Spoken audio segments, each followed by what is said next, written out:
So it's interesting in this broad metaphor and analogy, how did Vishnu deal with Hiranyakashipu?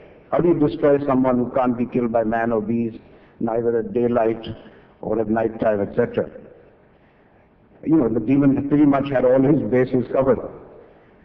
So Vishnu takes on the Narasimha avatar to bypass this boon. And Narasimha was a very interesting creature. He was a hybrid. Half man, half lion. Neither man nor beast. He killed Hiranyakashipu at twilight, neither day nor night. And he killed him in the courtyard of his house, which is neither inside the house nor outside. And he killed the demon by placing him on his knees and tearing him apart. So neither was the demon killed on the ground nor on the sky. That's what I call a very innovative algorithm. So what are the lessons, broad lessons for the IT industry in the story? Well, the first thing Vishnu did was to reinvent himself. It was not the gentle and contemplative Vishnu who fought Hiranyakashipu, it was the fearsome Narasimha avatar. Vishnu reinvented himself to suit circumstances.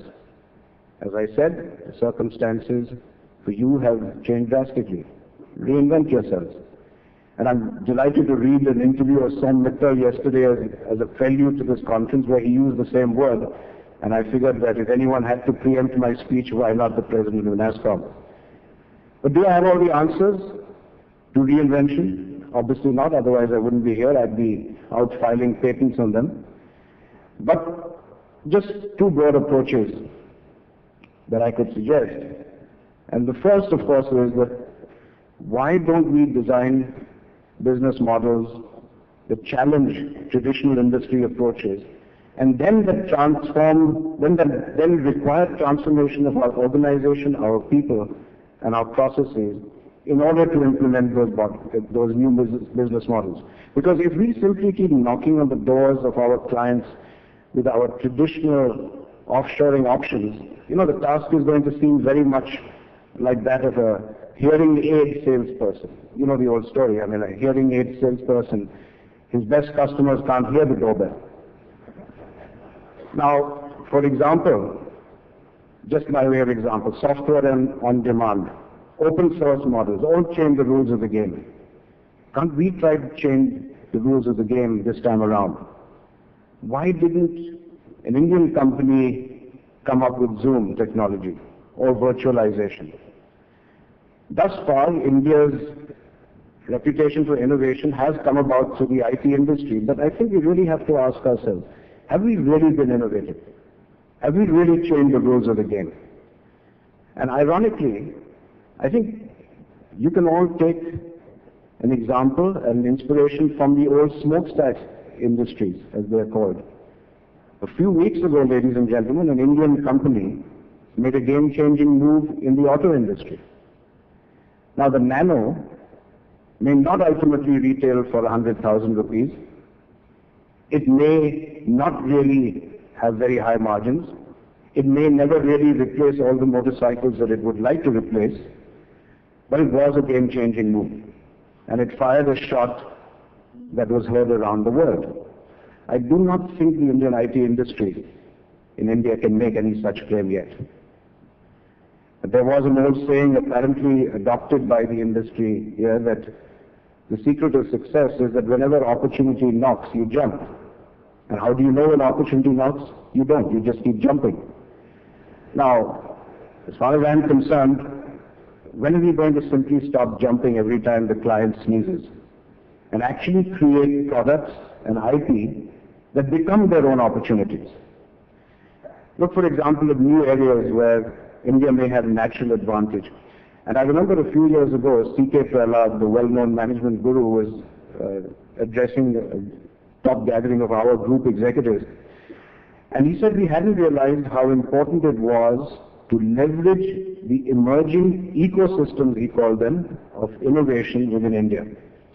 And he gave us a very interesting example. He flashed on screen a map of India showing the automotive clusters of India: Delhi, Western India, Pune, Mumbai, and Chennai. And then he put an overlay of the clusters of IT: Delhi, Pune, Chennai. And he said, you know, through some miraculous coincidence, India's IT and automotive industries were situated in roughly the same geographic clusters. And I think most of you are familiar with Michael Porter's theory about clusters and how they become sources of competitive advantage.